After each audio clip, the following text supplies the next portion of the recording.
Good morning, afternoon, and evening, folks. It's Captain Liam here with the beautiful, the wonderful Captain Kelly. How are you? Good. How are you? It's so good to see you. Fantastic. We have Scotty the Yachty, who's Captain Scott the Yachty.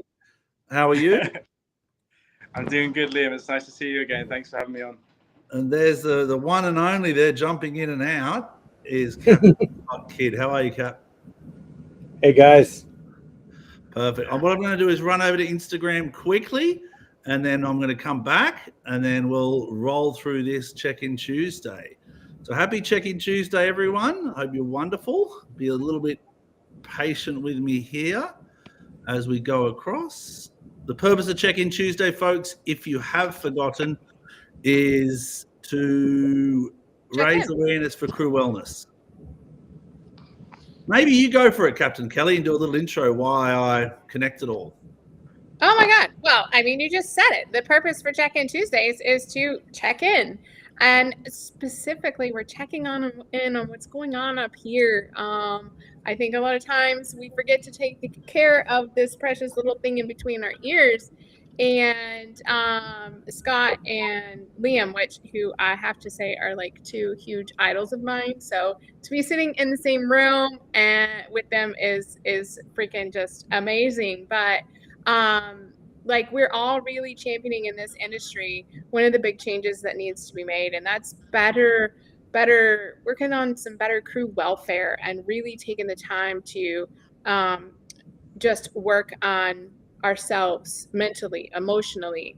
That goes then with physically, because it's a tough job. I love our jobs, but it's a tough job. Yeah, couldn't introduce it better. It's not easy. And I love that post you made because it's Mental Health Awareness Week. And Captain Kelly made a post about just because you're in charge, it doesn't mean, or just because you're big and strong, it doesn't mean you don't struggle. Correct? Mm-hmm. Yeah, Mm-hmm. and then Captain Scott Kidd just quickly introduced you to Scotty the Yachty, but it's now Captain Scott the Yachty, or Captain Yachty Scotty. I don't know where we're rolling with it. Wow. He's just got his first job on a 28-meter Ferretti, correct? Nice. Yes. Yeah, well, not 100% confirmed, but it seems quite likely. Yeah, excited to be here, guys. Definitely had my own run-ins with mental health in the past, probably for like the last 15 years myself. And I think, when you experience it yourself, you suddenly become very interested in how to solve this. I've done fundraisers myself in the past for Mind and Anti-Bullying Association and stuff like that. So it's definitely been, and that's in the last 11 years. So it's definitely been something I've been interested in. So yeah, very excited. And Captain Scott is currently underway on a sail of a boat out to international waters. So it's pretty trippy, this world we're in. It's insane. And how are you, Captain Scott? You well? I'm doing well. I'm here. This is one of my probably my favorite day of the week because I get to do this and do these guys, and gives me a lot of energy, a lot of fun. Yeah. Your Probably audio one of is the best. a touch off. Is it a new mic you got? No, it's the same one, but is that better? That's better. Okay. Oh, cool, man. Operator Well, error. today is we're going to run over it and maybe we'll just talk about each one. It's about new crew. I've got 2 new crew joining Unbridled tomorrow. One, it's her first yacht. She's got a background in the spa industry. And I'm just saying to everyone, okay, people, let's be patient with her. Let's be humble. Let's help her. Let's be a team. And it kind of made me think of the struggles that new crew go through. And Captain, Scotty the Yachty, I'll say for now, I'll use it. Has a platform. I'm not sure, Captain Keller or Captain Scott, about 2 weeks ago, I got on a Sunday. It was like 6 o'clock at night, your time. And I spent like an hour with like 2 hours, 2.5 hours with all these green crew getting into yachting. And Captain Scott or Scotty the Yachty hosted it. And I was like, this is the right way. We have to get our voice out to these people who are joining the industry to try and help them in the process. So I know in America, the dock walking, it's a difficult thing too, but it's the same approach getting into yachting. So Captain Kelly, do you take us back? Do you remember your first yacht? What were the challenges you faced? That I didn't know bow from stern or port from starboard. I had So my someone say, hurdle- chuck the lines. I was like, what lines? What am I chucking? Like, what's yeah, exactly. So, my challenges, my hurdles were quite large. So I had to start at the very beginning. I didn't know. Like, I knew nothing. And what's pretty cool about that, though, is looking back on that, and I laugh about it now, but like, no joke, I remember the first time that I was underway and helping, and the captain said, okay, let's get the bow line, and I'm, working the line from on the boat, and I turn around and I just look at him like with this clueless look, and we're approaching the dock. So the docks are full, everybody hears, and he's like, that's the pointy end. And I'm like, oh my God. So yeah, so like, no joke, I knew nothing, but it's cool because you look back now and it's like, look where I am now when I didn't even know what the pointy end of the boat was. Yeah, exactly. The terminology is a tough one. I mean, I look back now, these people joining the boat, and I kind of feel sorry for them because there's so much to observe, and they do these familiarizations. Captain Scott, the kid you're aware of too, and they come in, and a lot of times I say, look, we have to really not narrow it down, but we can't give so much information because after about an hour, these poor crew members' minds are just like soaked in with so many rules and restrictions and obstacles, and I'm like, poor guy, poor male or female, poor, like learn a whole crew, a whole platform, and it's tough, Yeah. And Captain Scott, what did you kind of take back when you kind of started into your yachting career? I mean, from Jamaica and all that.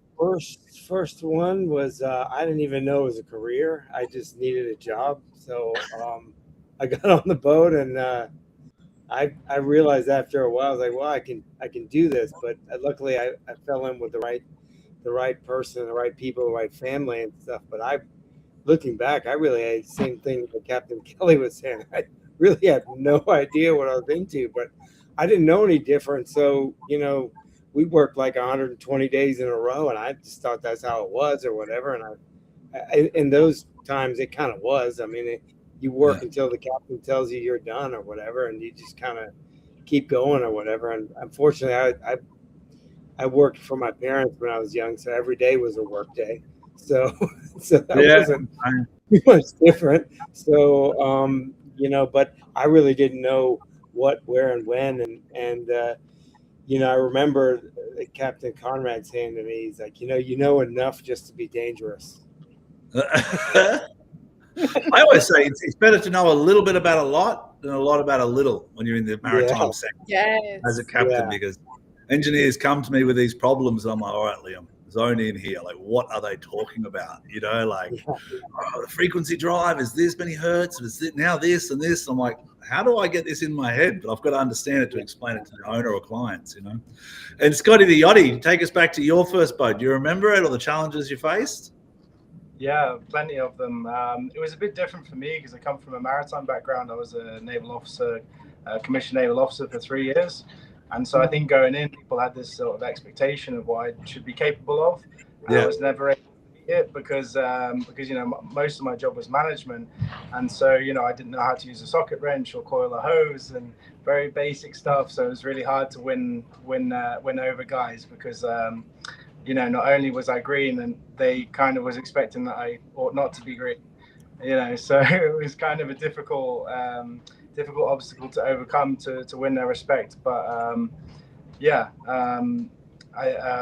also went into it a bit like Captain Scott, where I just thought I wasn't looking necessarily for a career, just the next step. And I think only in the last few months, after 4 years, I'm like, actually, this is what I want to do for the rest of my career, so I can really see the future, Oh, awesome. And if you have to go for the sail of the boat, just do your thing, okay, Scotty the Yachty, if you need to run away or anything. So first off, I kind of want to talk about, advice for yachting crew getting into yachting. So attitude over everything, or attitude over experience. I find that's one of the biggest ones for me on the platforms that I work on, whether it's Unbridled or the other vessels in the past. I really value people waking up with a good attitude, How do we create that though, Captain Kelly? I mean, your team is known to be one of the most positive, happy. I mean, you have the help, you have the dog. You know what I mean? Like up. Oh yeah, I know. We You have Clark. this to help you on board. Exactly. I mean, and that goes so far. But I really, there's sayings in psychobabble that the energy you put out is the energy that you'll receive. And it's one of the simplest, hardest things to do. And it's really to just be kind and be authentically yourself. And when you do that, when you wake up every day knowing that you're going to try so hard to be kind, you know that you're going to try so hard to be unapologetically yourself, what that puts out to the universe, so to speak, comes back like tenfold to you. And I think when you put out there that you're kind and positive and happy, that's what comes back to you. And I know that because on the days that I'm not positive, kind, and happy, and I'm crabby, it comes back to me. Yeah. So, I mean, like I said, it's the simplest, hardest thing to do, but really what you put out is what you get back, and on a more technical level, like I run a dry boat, and I think the whole industry knows that. So what's interesting is when people apply to maybe an open position that I have, if they don't agree with that, they won't apply. So it's like the captain really sets the stage and sets the tone. And I mean, look at you fellas. You fellas are so fun and so happy. And so it's like, I'm just sitting here like with this eternal grin on my face. And, so it comes back to you if you put it out there.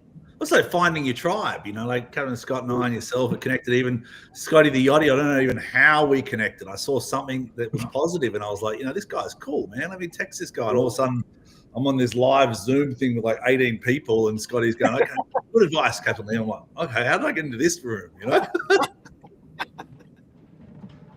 Yeah, I really like that. Actually, I think it started off quite a spiritual and deep analysis of the problem, which is usually how my Zoom calls go, and then ended up being quite pragmatic. And my point was going to be what I discovered. I listened to a lot of podcasts that CEOs generally spend most of their time, if they really have a successful company, in hiring. And I believe that the first hurdle to overcome is making sure you take in the right people, and once they are in, is to bring out the best in them.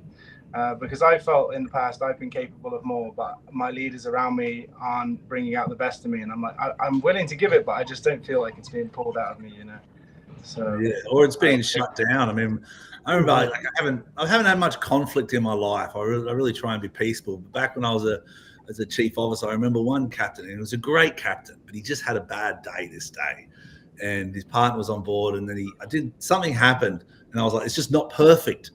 And he's just like, whatever.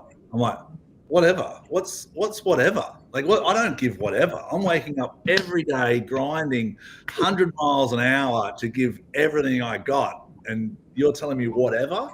And that was a turning point. I went, you know what? No, that's fine. That's now my path here has gone to this point. I need to challenge myself in a new space. And I left at the end of the season. It was all good terms, but it was that moment that made me realize, no, whatever's not enough. You need to wake up and be positive. You need to keep pushing forward, even on the bad days, And what about you, Captain Scott? What's kind of your take on the advice when attitude over experience?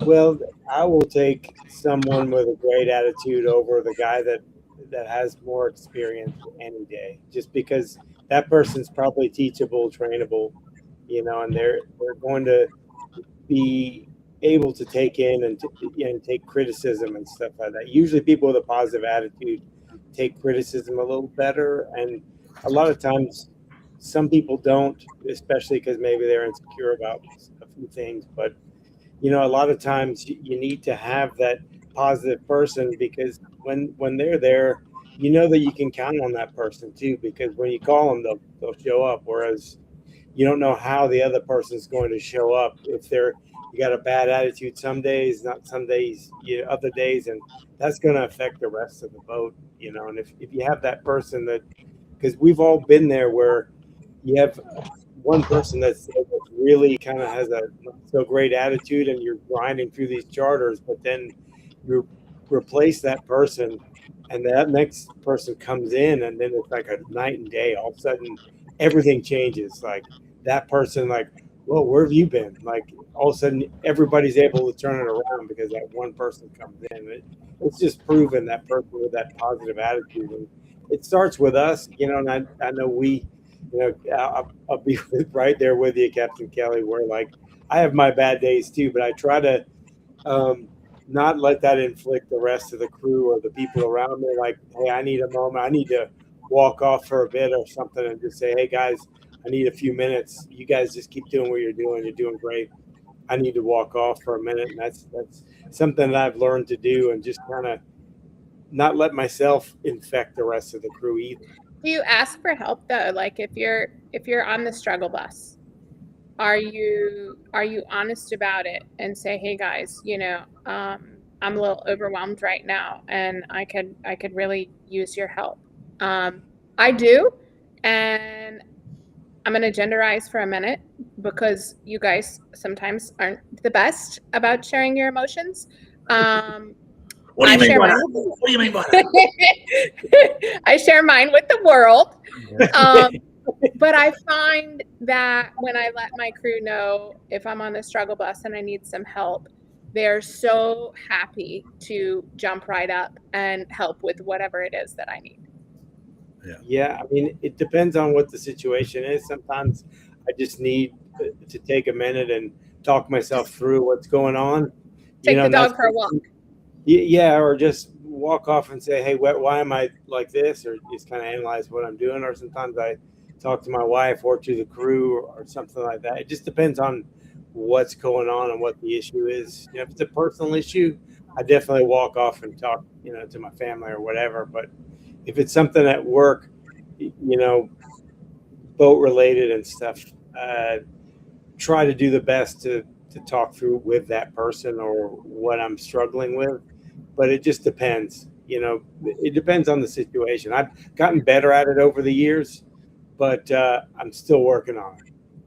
Okay. Yeah, you're right.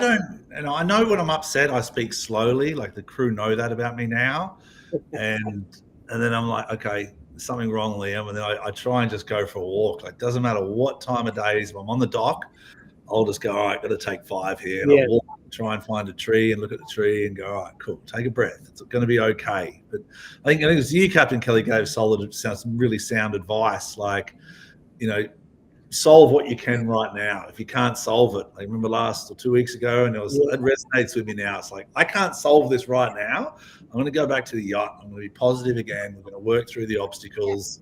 I can't solve this. This is a part issue that's going to take me 6 months or 3 months, or the lead time's out. Why am I getting upset that the Italians are going on a holiday for summer? Yeah. But that's how I feel. I get upset because I want a standard, and I want the client to be happy, and the owner to be happy, and the crew to be happy. But there's obstacles that I just can't attain. But that frustrates me. That's my frustration, I guess. Yeah. I mean, the value of being coachable, though. So point number 2 is being coachable. We've got a lot of people joining here. Super Yacht Services Guide and Captain Pilati, Dean Pilati. I've never heard of Dean. That's another superstar. Yeah, Dean's another superstar. Really? I'm not sure of Dean. We'll have to get him on. Yeah, definitely. Dean's good. A rock star. Yeah, you hear that, Dean? The challenge is set out for you now. We're going to send you the link, Dean. We need to get you on, mate. Yeah, exactly. So it's be coachable. Like a lot of times crew, when they're jumping on a boat, I have this saying, I said, like, we've got a system. Don't use change to make an impact. Because so many people join the programs and they go, I know this. We used to do it this way. We used to do it that way. And that rocks the cart a little bit. Because, I've got a deckhand who's been with me 2 years, and all of a sudden someone's coming in and they want to do a different system. So where is it that people, the space of being coachable, how important is that for new crew? Who's going first? Well, I'll go. It's very important. because if you're new, you got to learn the system and everything. And whatever happened on your last boat, I don't want to say throw it out the window, but use that to how you can apply stuff on this current program, because you got a different set of people, different boat, whole different program.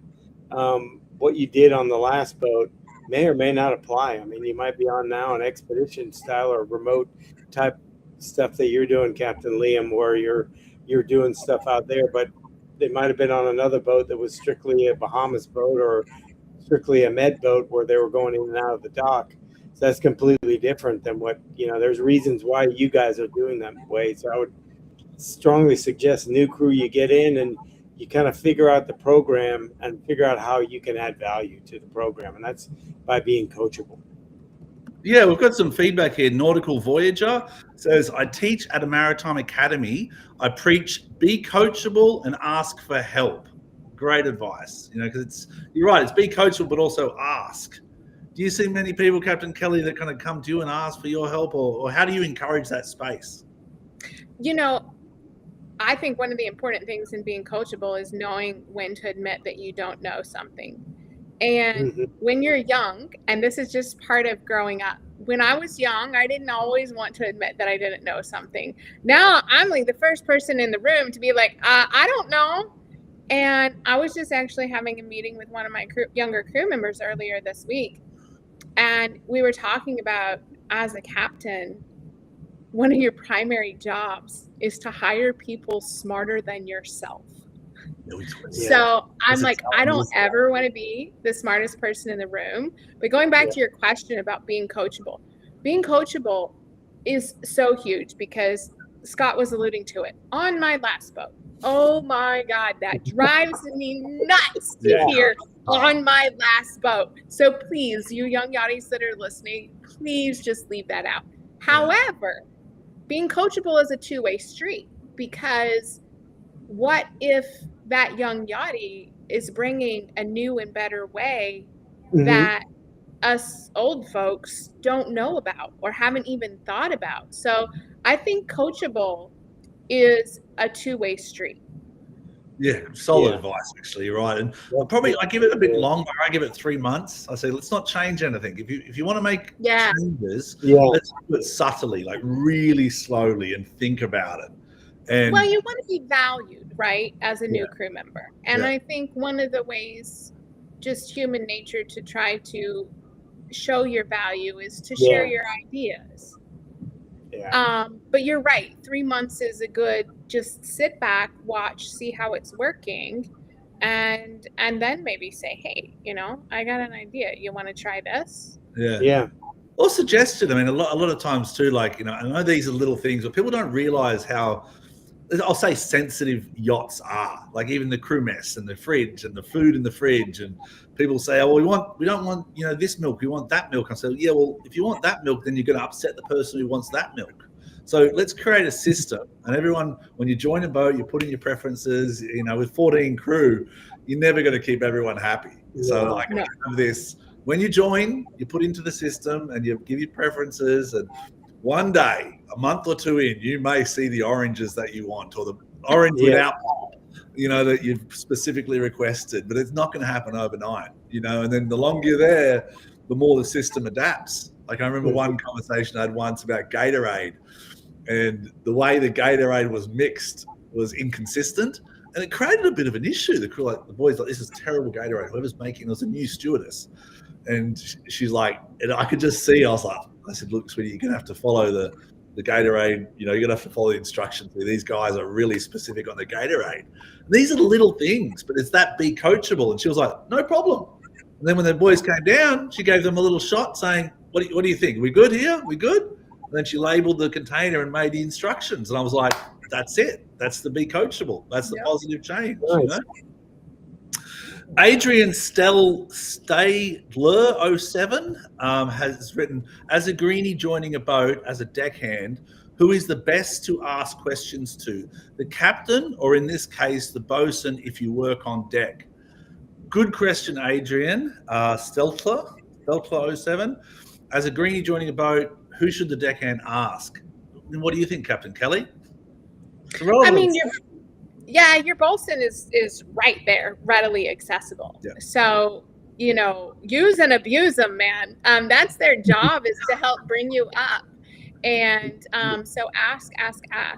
And then I think that it's important that the captain, reinforces what the bosun's job is, and this person is new and they're learning, and so they're going to get flooded with a lot of questions.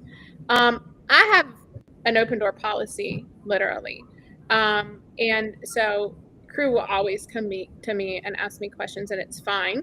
But I have found, as this program gets busier and busier and bigger, I do have to tell them, please go to your department head first, just because I literally don't have the time to answer all these questions when, I've got the home office blowing my phone up because they need, to know something that's extremely important. So I'm open door, but, use and abuse your bosun. That's the only way you're going to learn, is if you ask.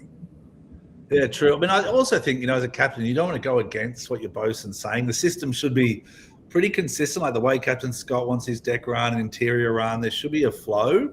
So the moment someone comes to you and asks, how do I do teak? You're like, well, this is the process that's on board. This is what I've agreed to. You know what I mean? I don't want to rock the boat and upset the bosun or the second officer or chief officer or anyone. You know what I mean? So it's like, captains, I think we create the tone or the culture, I believe, but the systems are in place to make sure we know what our roles and responsibilities are. What do you think, Captain Scott?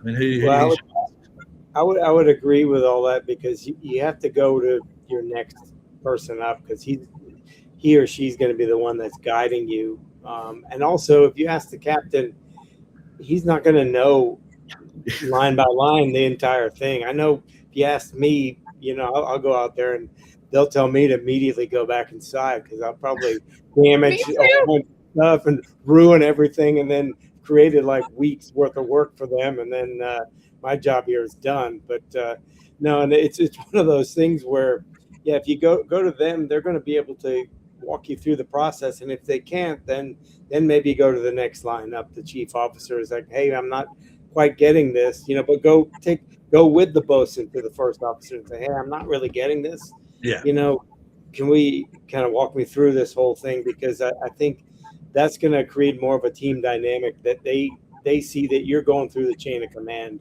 and everything else. And that's just kind of something that also needs to be taught to the green crew coming in, is that there is a chain of command. There is a, certain procedure for everything. If you're having a interdepartment issue, don't go to a different department and complain about it. Go and speak to that person directly and say, I'm having an issue with this. Because that just kind of bridges the divide and kind of creates a little bit of a drama that's really kind of unnecessary. And don't go immediately to the captain over everything, because then that also will kind of puts off the other people that are in between that and the captain. We have to have an open door policy to protect our crew. That 100%. Yeah. So when most definitely, when there's a line crossed, like something that's crossed or said, 100% open door. But we're here to support that and protect the crew. But I think respect your departments, head of departments. We've got a lot of questions coming. I don't think we'll get to them all, but it's on Instagram. TonyRoss.stressless. Oh, that's a nice handle. TonyRoss.stressless. Hi all. I wanted to ask, as someone wanting to join the engineering department, join the bridge. For these engineers, would you suggest getting deck work first or aiming straight for a junior engineering role? Look, if you're into engineering, it is a different department. It's a different structure. Go straight for it. Go straight for it. Don't hesitate. I was a greaser once. They called me a grease monkey on the Sydney ferries. My job was to walk around with a grease gun and a rag and overalls and grease doors and fittings throughout, I think it was a 120-meter ship with like 2,000 people. And I was like a 19-year-old kid. And these big engineers were like, go. And I was like, and I realized then that's not my space. I want to be in the bridge with the cap up there looking at the sailboats and navigating, and that was that's when I realized that I'm not an engineer. I have to understand engineering, and a good captain like Captain Kelly and Captain Scott, we all understand engineering because of the boats we're on and the size. But if you want to be an engineer, be an engineer. So Grumpy Yacht Engineer is given a couple of hands and a cross spanner. I think he appreciates keep the engineers and the bridge separate. Follow your path. But let's talk about that, Captain Kelly, because the captain-engineer relationship is a real special one. Mm-hmm. For you, more so than most. I'm just sitting here laughing. Yours is really special. It's very special. That's a can of worms, Liam. It's a very special one because you literally are working hand in hand. I mean, you're so interdependent upon one another. For those of you that don't know, my engineer is also my boyfriend, so there might be times when I just want to wring his neck. And that's a whole another element, but it's a very special one, and we work side by side. It's hand in hand, and it's they're two huge departments making decisions on literally whether the boat goes or not. And it's to have that relationship with your engineer is so important.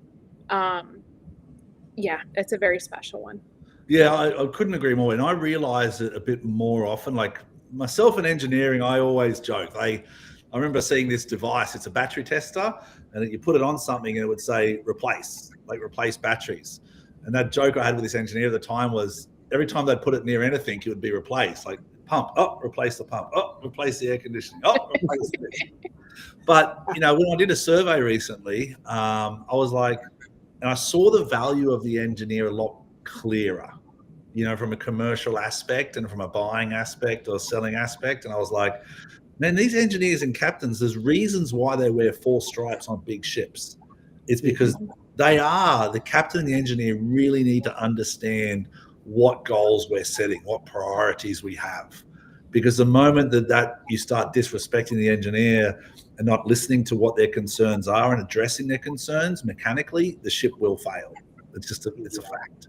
So, all those captains out there, take your time, set meetings with engineers. They don't want them. They won't want the end meetings, but you need to provide space for them to find the right tools they have to succeed. Otherwise, it's going to affect the ship. Have you found that, Captain Scott? Yes, I mean, I would agree, because it's really a very dynamic relationship that you have to really get along with your engineers. They don't have to get along with anybody else, but the two of us need to be on the same page with everything else. And sometimes, it can be a little bit of one filled with a little bit of friction, because, we need to kind of make some decisions and make things happen. But, I grew up around trucks and heavy equipment and a lot of stuff as I was a kid, and cars, and I have a pretty heavy engineering background and stuff. I can usually figure stuff out, but there's a reason why, same like yourself, Captain Liam, where I went into the deck department, because it's really a lot of times the engineers, it's a thankless job, because a lot of times I've heard people always thank the chef when they make they make meals and stuff like that, but nobody thanks the engineer because we have hot water, or that they can actually cook the food, or that we got there safely. People thank the captain a lot of times, but hey, thanks for getting there safely. But hey, thank your engineers for keeping the lights on. But do that every once in a while, and they'll probably come around a little better, because it's a thankless job because especially in charter, they're there at midnight, ripping stuff apart, putting it back together, because we're leaving at 3 a.m. So, for me, it's one of appreciation, and I give them a little more leeway a lot of times. Maybe I should, maybe I shouldn't, but just because I know, like, they're working the long hours and behind the closed doors. You see the chef cooking all the time, but people don't necessarily see the engineer working from 1 to 4 in the morning while we're underway, or while we have guests on board. Yeah, you're right. The chef gets the applause after every meal, and the poor engineer's down there dealing with sewage, and it's like, no gratitude for that. But, You know what? You're right though, Scott, because Boy, I'd be the first person to let Alex know if my shower water's cold. Oh, But I don't come out of the No, shower it's not going, good enough. hey, There's a thanks problem. for a hot shower. Yeah, Yeah. yeah. yeah. You're right, Well, it's like, Scott. you know, Yeah, also an engineer make that abundantly clear to me one time. what's that?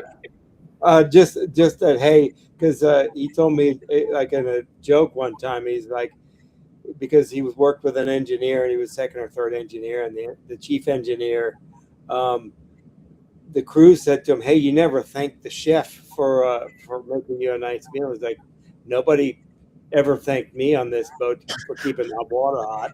Yeah, So there I'm you not go. thanking him. So whatever, I'm gonna eat my meal and go back to my room." Yeah. You know? Yeah. All right. And I This was is like, "Well, this is loving our engineer day. I think we should have an yeah, yeah. international love our engineers day in honor of Captain Kelly. Of course. Yeah. No, we're talking. We got another couple of waves here from Xanthillian. Sorry about that, Xanthillian. She's passing on her regards too. But you know what we're talking about now is mastering the basics for new crew, and that's really important. You know, crew that are coming in, there's so much to learn, but master the basics. As simple as how much soap to put in your bucket when you're washing down, or the laundry detergent process. Master the basics. And I think, you know, when you're joining a program, people see that. Like I see the respect. I see when a deckhand tips in like 2 or 3 gulps of detergent and foam goes everywhere. And I'm like, you know, I think of my fish. I'm always thinking of my poor little fish going, can we not use detergent? Can we wax more and rinse more and baby shampoo because it's pH neutral? Like this is my mind rattles when I see people go glob, glob, glob. But they're my problems, you know. So, you know, how important is mastering the basics, and how can we create that space, Captain Kelly, when you have a new crew member joining? Well, there's 2 things popping into my mind. One is if you're on time, you're late. So showing up 5 minutes early, we notice it. Oh, do we notice it? Yeah. And it just goes to show like if you're early, just a few minutes early, it shows that you're just really aware, you care, you want to be there. You know, you're saying making sure you look the part, you know, don't show up like, you know, walking out of the room still half dressed and brushing your teeth and brushing your hair. Like show up early, show up ready to work, you know. And then the other thing that is when you're joining a new crew, be willing to pitch in everywhere. And please, for the love of God, do not tell me it's not my job. That yes. Be willing to be part of the team. I had a relief captain on for me a month ago, and he said probably one of the most complimentary things to me. And he says, in all the years that I've been on boats, I've never seen a crew that when they're done at the end of the day goes to each department saying, hey, do you need me to help you finish up for the day? I'm done. He says, everybody checks in with one another on this boat. He's like, I've never seen that. And I was like, I wouldn't want it any other way. You know, like we're part of a team. Just because, you know, you got to knock off early, you know, go check on the rest of the guys. And so, I mean, it really is cliche as it sounds, is being a team player. Yep. Mastering the basics, be a team player. They're the same thing. They bring value to everyone, you know? Yeah. And Captain Scott, when do you get value when you see crew doing the right thing simply?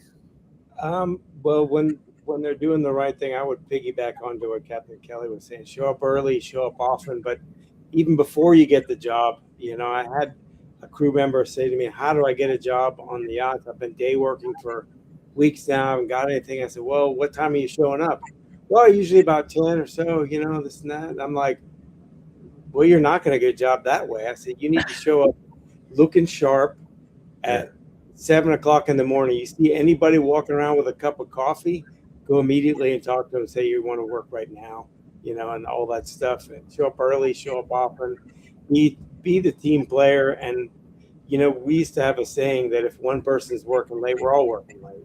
And that's something that you need to definitely address, because building that team dynamic goes much further. Show up where you can add value. You know, if you see somebody struggling carrying stuff or the provisions show up, be the first one out there. Come, you know, show up like you want to show up in life.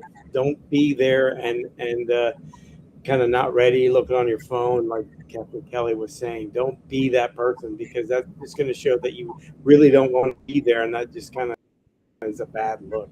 Clean, just be that. Show everyone that you know how to be a team player. I mean, just that's so important. I'll take that. The person with a positive attitude that shows up early, that has no idea what they're doing because they want to be there. That wanting to be there attitude will go 90%. That'll get you there 90% of the time. Absolutely. We've got a couple of, shout outs here too. And everyone, don't forget to donate. I'm not sure if that QR code is where I'm pointing. We're doing the weekly. Yep, you got it. That's right there. You're there. You got it. That's for that. Over there, That's for matter. yeah. That's for that. The Yachty Minds Matter. It's our weekly yoga. But donate. Yachty Minds Matter. Be a part of the solution. Be a part of the solution. Yeah. Every little bit helps. Even a cup of tea or a cup of coffee. Instead of buying it, take one on the boat, make it yourself, and donate $5, because to provide a solution for people who are out there with struggling in a situation, that's what Yachty Minds Matter is for. Is that correct, Captain Kelly? Yes, you hit the nail on the head. And so those of you that are young and new or old and been here forever, if you don't know Yachty Minds Matter yet, what that is an organization that I founded a couple of years ago now, that for anybody that needs counseling or therapy, it's a one-stop shop. You come, you get it. It's a super easy process. You have a therapist assigned to you within a matter of minutes if you need it. But as with any nonprofit, to keep that running, the lifeline behind that is money.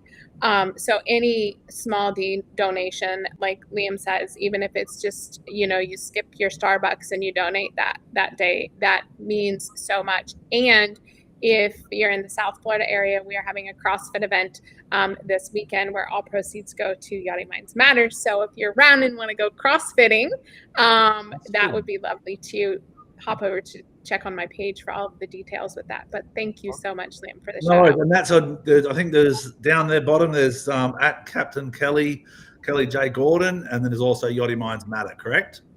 Yep. That's where we can find out more. Perfect.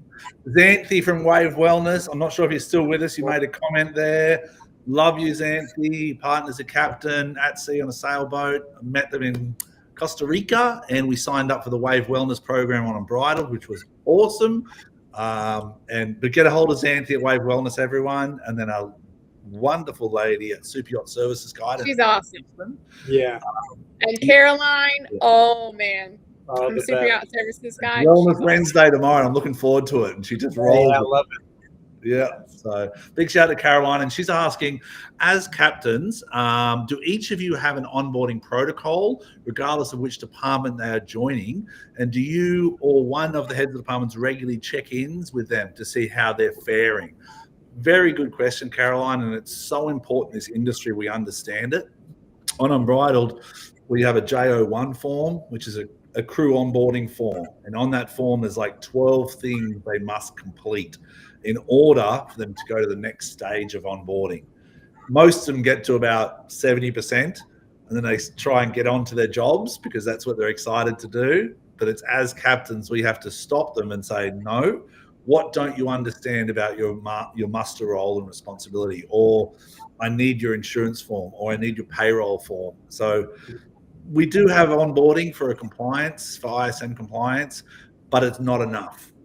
I feel it's not enough. I think an onboarding should be 5 days, not just paperwork. I think it should be training. It should be mentoring, and then it should be following up. That's how I feel about it. Yourself, Captain Kelly? I had an epic fail with my most recent hire. It was my chef. Poor guy. My bad. Learned from it.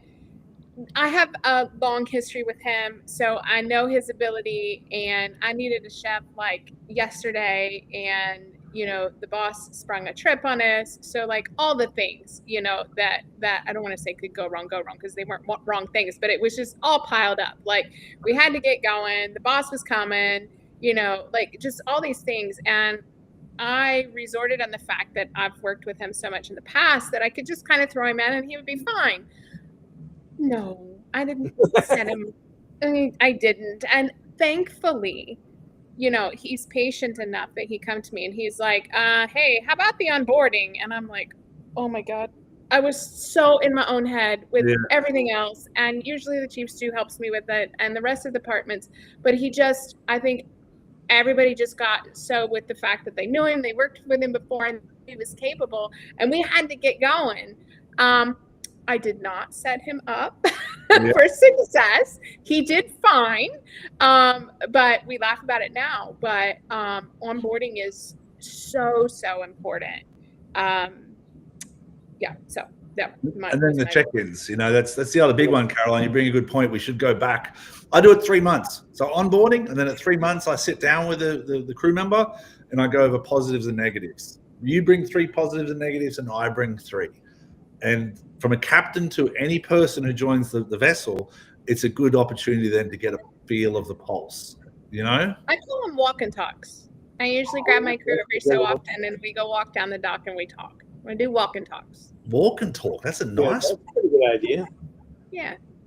You know, what about you, Captain Scott? What's your kind of, you know, the onboarding process? I mean, it's similar to what you're saying, where we have the forms and everything else. And you know, on my last boat, we were so busy. A lot of times it was tough to check in, but usually I try to follow up with them every so often. I try to check in with most everybody, just kind of quick hello and if they need anything. But I know there's a lot of things that I'm lacking that I know I could do better at.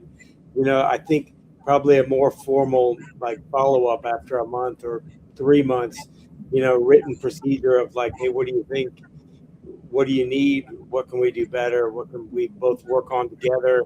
I think a more formal process would probably enhance the situation, because maybe they're, you know, they might be on the surface, they might be happy, but they might not be happy with a lot of the way things are being run. But if I don't know that, I'm going to continue. We're both going to continue on the way it is. But I'm always a work in progress. So I'm thinking that, you know, going forward, need to kind of. But I will definitely implement the walk and talk. But usually, like when somebody, hey, come up to the bridge, let's go for a walk, that usually has a bad connotation. Yeah, I know. Let's go for a walk. You just bring one bag. Yeah, bring your bag, bring your stuff. I got your passport. And that's like, yeah. Okay. Digital Sea Services, huge shout out to them.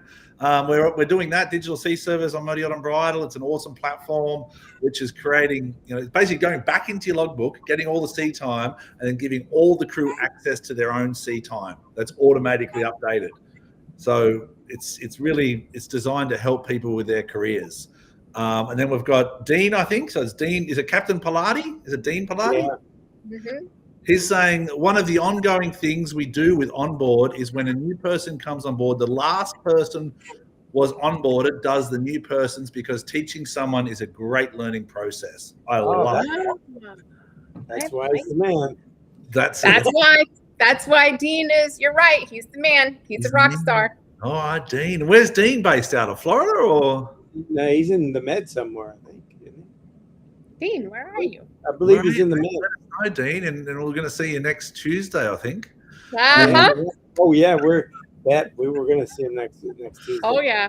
Look what you've done to yourself, Dean. Yeah, he's going to be changing his profile now. Into the lion's den. Anyway, we're talking and we're talking about, so reach out. Anyone's got any questions, reach out to any of us, the DMs and all that world, or whatever you need. We're here to help. This is about, you know, it is about crew wellness. It's about helping each other. It's about supporting. It's about checking in, because we all have challenges. We all have tough days. It doesn't have to be a Tuesday. It could be any day, any moment. Just ask someone, how's it going? That's the Australian one. How's it going? You know, or whatever you want to say. Yep. Anyway, respect the team, the program. Yachting is a team sport. No job is beneath you. Support every department, the strongest crew, the best experience for guests and each other. That's kind of point 4 on this for onboarding of new crew. We're talking about new crew. This is 100% a team sport. You know, the chef may get the clap, the captain may get the thank you, and here's the gratuity and spread it out. But there is no one that doesn't have a role to play. And I think the more that people not break down the hierarchy, because hierarchy is so important for safety and structure, but see value in each other. And that's all I'm asking is to, captain, see value in the deckhand, see value in the stewardess's work they do, and thank them for the close. And I think if everyone does that a little bit, I think it helps. What's your do you have any good team building exercises, Captain Scott or Captain Kelly, or how do you create that team culture? There's a saying, how you do one thing is how you do everything. I think that's something that you need to kind of focus on, and just realize what I try to instill in from the junior crew on up to all of them. Just realize the big picture and where you fit into it. You're not just shammying, but you're making it good for the guests when they come on, and how hey, we're going to move the boat again. Hey, maybe somebody else in the area needs some help with what, if you're done with what you're doing. But just make sure that you show up and do very well what your job is, but see how that actually fits in with everyone else. It's not just, it's hard to not get blinders on if you've only been doing laundry the whole time. But that's a pretty important part. Like, everyone needs clean clothes, and and everyone needs food and everything else. But it's easy during a charter to think that it's all really about the food, or it's all about the water sports. But hey, there's a whole nother world going on inside, and see the boats leaving at 5 a.m. again. How are you going to set up the rest of the department so that can happen, or the next day can happen? Just think big picture, but do your job well, but think big picture what you can do to enhance the overall service for the people that are on board. Yeah, well said, Captain Scott, isn't it, Captain Kelly? I always wanted to work with Captain Scott. I was like, one day I might just give up the binoculars and go back to being a deckhand, I told you he's been my idol for like years and years and years and years. He's good. And like, I get really flattered. I remember seeing him on LinkedIn. He's probably so tired of this story, and I'm just like, oh my God, this captain and this, like, he drives this big boat, Big and smile. just and I was so afraid. And I was like, what if I ever met him? Would I talk to him? He would never talk to me. And like, now I'm like, it's got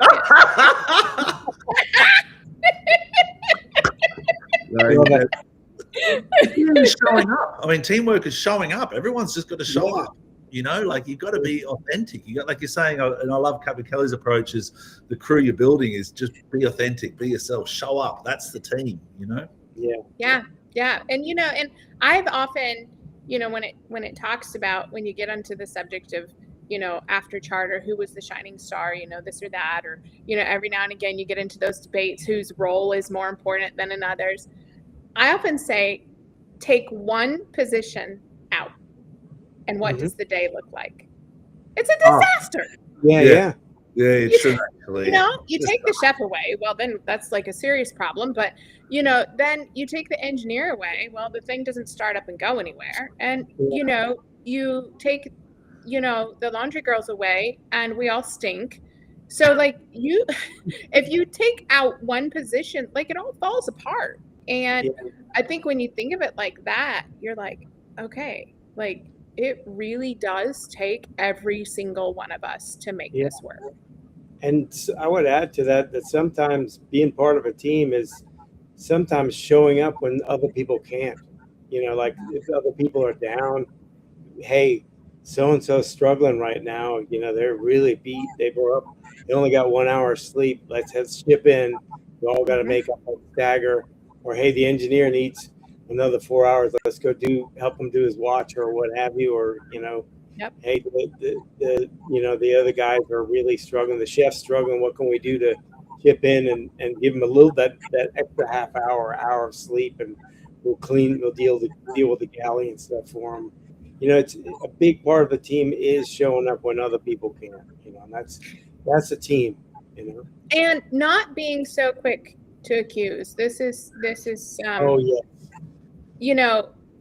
I had a crew member just not show up for anchor watch, and one of the other crew members came to me, and I was so proud of him, woke me up and was like, hey, who do you want to take this watch? He hasn't woken up. It's because he knew his mate was so tired, and he knew he was exhausted from the day before. He said, look, it's not like him to not get up. He's sleeping through his alarm. Can we just let him sleep? And I was so proud, you know, because instead of being like, he hasn't shown up for his watch, he's not doing this, he's not doing that. He's like, and I'm like, okay, that is a team. That is a team. Instead of jumping to being accusatory, it's like, you know what? Dude's tired. Let's let him sleep. And that's checking in with each other, which reminds me, I don't think we actually checked in with Scotty the yachty. I think he was going offshore to something. Is he okay? Yeah, he's okay. So I texted him. I've been waiting for him to jump back in, but he never jumped back in. And I'm like, you know who we're missing here? Scotty the yachty. He's gone off into the wilderness of the Med to sell a boat in international waters, and I hope he's okay. But yeah, his Wi-Fi dropped out completely. He's okay. He passes on his regards and thanks for the space. And he's in Europe, and once again, he's going towards being a captain on his first role, and he's really good helping people join in the industry and gives them long way to go. He's just getting started. Yeah. What he's doing is great. Like he walks around with day workers in the Med. He walks around with them, does an open walk with them to try and find them get a job. So 2 people will sign up with him. He walks around with them and introduces them to the boat and says, "These 2 are good people. Have you got a job?" And I'm like, cool. wow. That's cool. Yeah, that's really cool. That's so cool. Yeah. So the final one talks into our QR codes and our Yachty Minds matter is look after your mental and physical health. Fatigue, pressure, and isolation are real. Sleep is required. Hydrate, talk to someone, and check in with yourself and others. How do we check in with ourselves? That's a good question, isn't it? I mean, for me, I love a mirror, and those mirrors are brutal. I'll be honest. I look at the mirror and I'm just like, Kat, well, you got this? I'm like, yeah, I got it, but thanks. And that's a little thing, but when I've got a big day, it just helps me reset and takes I don't know if that's a good thing though, or a bad thing, or maybe a psychologist could figure that one out. Yeah. But how do you check in with you, Captain Kelly? That's a really good question. Like, I know I do, but for you to ask me, like, how do I do it? I'm like, oh God, I hope he asks Scott this question first because I saw your pause. I was like, I got one. I got you. I'm like, I know I do check in with myself. Journaling. Yeah. Well, don't laugh. It's vacuuming.